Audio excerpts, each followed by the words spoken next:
రాఘవేందర్ గారికి, వేదికపై ఉన్న పెద్దలందరికీ నా యొక్క నమస్కారం తెలియజేస్తా ఉన్నాను.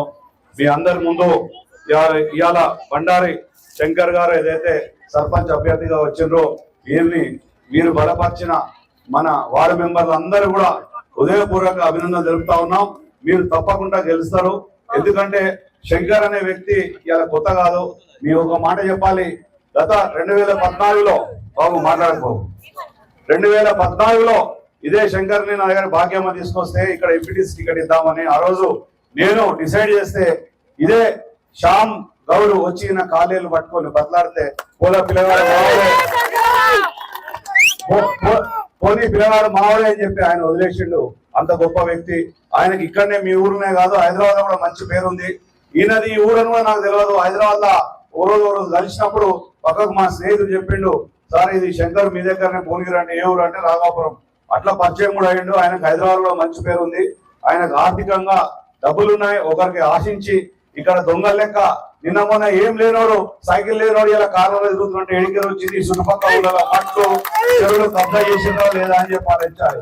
ఈడ కాంగ్రెస్ నాయకులు ప్రతి ఒక్కరిని కూడా నేను తయారు చేసిన వాళ్ళ బతుకులన్నీ నాకు తెలుసు. చెప్తున్నా వాళ్ళు ఏమి చేయలేరు. ఇంక్లూడింగ్ ఎమ్మెల్యే కూడా నా దగ్గరకు వచ్చి గంటలు నా ఇంటి ముందు.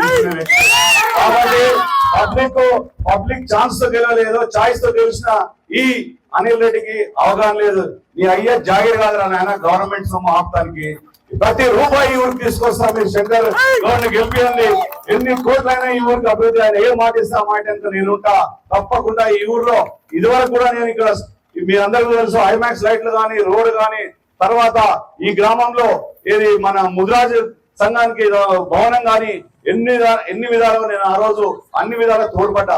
ఇప్పుడు నేను శంకర్ నేను ఉంటా. ఆయన హైదరాబాద్ ఓడు మీ ఊర్లో అత్యధిక ఓటుతో గెలిపించినట్టయితే ఇక్కడనే ఇల్లు కట్టుకొని ఉంటాడు. మీకు ఇచ్చిన ప్రతి మాట నిలబెట్టుకుంటాడని చెప్పి నేను చెప్పదలుచుకున్నా. ఇలా కాంగ్రెస్ పార్టీ ఏవో కల్లిపోలి మాటలు చెప్తున్నారు. వాళ్లకు కూడా అవగాహన లేదు. ఈ ముఖ్యమంత్రి ముఖ్యమంత్రి దొంగ. ఎందుకు దొంగ అంటున్నంటే ప్రజలను మాటలు చెప్పి దొంగతనంగా ఓటు దోసుకుపోయిన వ్యక్తి. కాబట్టి ఏదైనా మీ ఎలక్షన్ లో వాగ్దానం చేసి నెరవేర్చిందా లేదా ఒకసారి మీరు గుండె మీద చేసుకొని ఆలోచించాలి.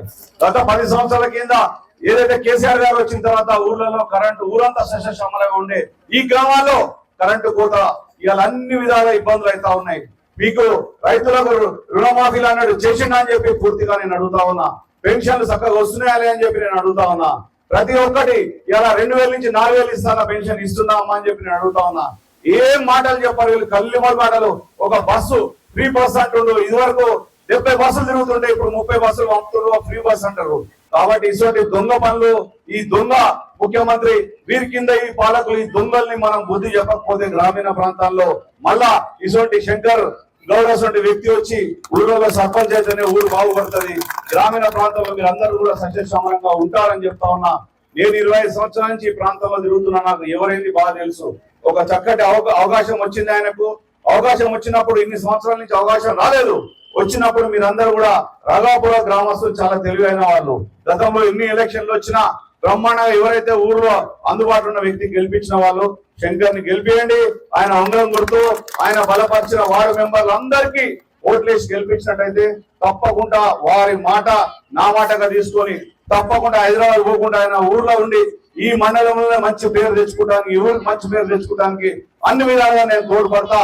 అవసరమైతే నిధులు కూడా తీసుకొచ్చి ఆయన మాట నిలబెట్టడానికి ప్రయత్నం చేస్తా. మీరందరూ కూడా ఇలా టీఆర్ఎస్ పార్టీ బలపరిచిన అభ్యర్థి శంకర్ గౌడ్ గారిని అత్యధిక ఓట్లు వేసి ఉంగరం గుర్తుపై గెలిపించాలని చెప్పి నేను కోరుతూ ముగిస్తున్నాను. జై జై తెలంగాణ. ఉంగరం గుర్తుకే